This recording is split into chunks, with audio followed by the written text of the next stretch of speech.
ఇక్కఫ్స్ ఇక్కఫ్స్ మనం ఒక్కోసారి చూసినట్టయితే చాలా పెయిన్ఫుల్ సిచ్యువేషన్ అండి. 24 గంటల నుంచి వస్తున్నాయి, 14 గంటల నుంచి వస్తుంది, ఇట్లా అంటుంటారు. 1-2 ఇక్కఫ్స్ రావటం అనేది సాధారణం అన్నమాట. ఇక్కఫ్స్ సాధారణంగా ఏంటంటే మనకి డయాఫ్రమాటిక్ మజిల్ కంట్రాక్షన్ వచ్చేసి తర్వాత గ్లాటిక్ కూడా కంట్రాక్ట్ అయినట్టయితే ఆ ఇక్కఫ్ అనేది వస్తుంది అన్నమాట. ఇక్కఫ్ ఎక్కువ మందిలో చాలా మైనర్ అండి. మైనర్ అంటే మనం చూసినట్టయితే త్రోట్లో ఇరిటేషన్ వచ్చినప్పుడు వస్తుంటుంది అన్నమాట ఇక్కఫ్ అనేది.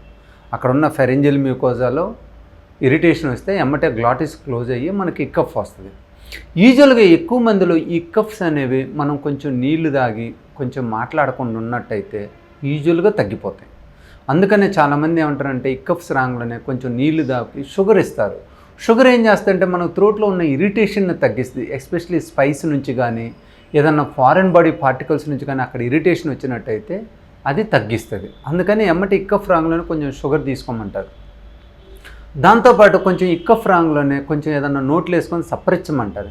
నోట్లో ఏదన్నా వేసుకొని సప్పరించడం వలన ఏమవుతుందంటే మనకి గొంతులో ఆ లాలాజలం అనేది ఎక్కువైపోయి అక్కడ ఉన్న ఇరిటేషన్ని తగ్గించేసి మంటను తగ్గించేసి అక్కడ నార్మల్గా ఉండేటట్టు చేస్తుంది అనమాట. సో ఇక్కఫ్స్ అనేవి రిలీవ్ అవుతాయి. ఎక్కువ మందికి యూజువల్గా మనం ఈ సింపుల్ చిట్కాలు ఫాలో అయినట్టయితే మాట్లాడటం తగ్గించి కొంచెం నీళ్ళు ఎక్కువసార్లు తాగుతా ఏదన్నా సప్పరిస్తా ఉన్నట్లయితే ఎక్కువ మందికి తగ్గిపోద్ది అనమాట. కానీ ఇక్కఫ్స్ని ఎప్పుడు సీరియస్గా తీసుకోవాలి? వెరీ ఫ్రీక్వెంట్గా వచ్చిన ప్రతిసారి ఎక్కువసేపు ఉన్నా కూడా మనం దీన్ని సీరియస్గా తీసుకోవాలండి. సాధారణంగా ఎక్కువ మందికి ఇక్కఫ్స్ రావడానికి ఈ స్టమక్ ఇరిటేషన్ కారణం, అంటే గ్యాస్ట్రైటిస్ ప్రాబ్లం. ఈ గ్యాస్ట్రైటిస్ ఉన్న వాళ్ళకి గ్యాస్ట్రో ఈసోఫేజియల్ రిఫ్లెక్స్ డిసీజ్ ఉన్నట్లయితే ఆ యాసిడ్ అనేది ఫ్రీక్వెంట్గా పైకి వచ్చి మన గొంతులోకి అక్కడ ఇరిటేషన్ కాజ్ చేసి ఇక్కఫ్స్ వచ్చేటట్టు చేస్తానమాట. ఇది one of the important sign అనమాట సివియర్ గ్యాస్ట్రైటిస్ ఉన్న వాళ్ళకి. అలాగే ఈ గ్యాస్ట్రైటిస్తో పాటు స్ట్రెస్ ఉన్నట్లయితే, టెన్షన్ ఉన్నట్లయితే, ఈ టెన్షను గ్యాస్ట్రైటిస్ కూడా ఇంటర్ రిలేటెడ్ ప్రాబ్లం అనమాట. ఈ రెండు ఉన్న వాళ్ళకి ఇంకా ఇక్కఫ్స్ సివియర్గా ఉంటాయి అన్నమాట.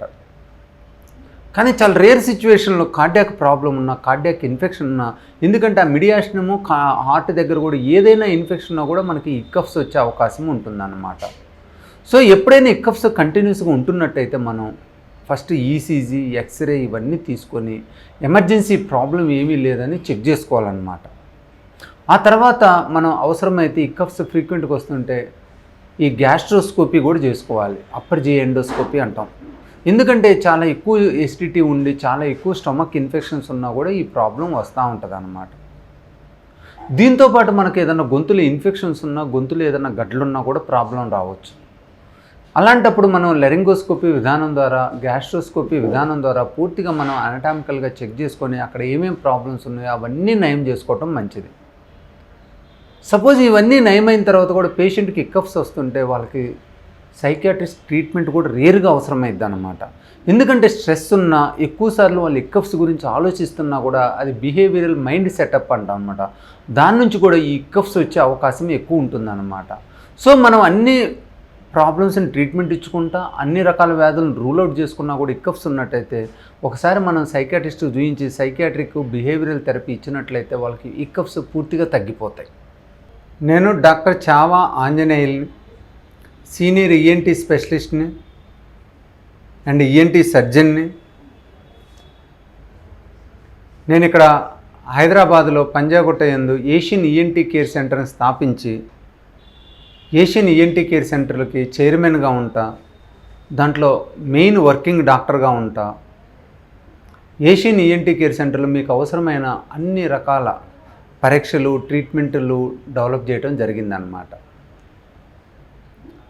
ఏషియన్ ఈఎన్టీ కేర్ సెంటర్ నందు చెవి, ముక్కు, గొంతు సమస్యలకి, వినికిడి సమస్యలకి, మాట సమస్యలకి, ఎలర్జీ ప్రాబ్లమ్స్కి అన్నిటికి కూడా అత్యాధునికమైన ప్రజెంట్ ఏదైతే బెస్ట్ డయాగ్నోస్టిక్ టెస్టో ఆ టెస్ట్ని అవైలబుల్ చేస్తా, దానికి అవసరమైన ట్రీట్మెంట్లో కూడా అత్యాధునిక పరికరాలతోటి వైద్యం చేస్తూ ఆల్మోస్ట్ అందరికి కూడా మనం వ్యాధిని క్యూర్ చేయగలుగుతున్నాం.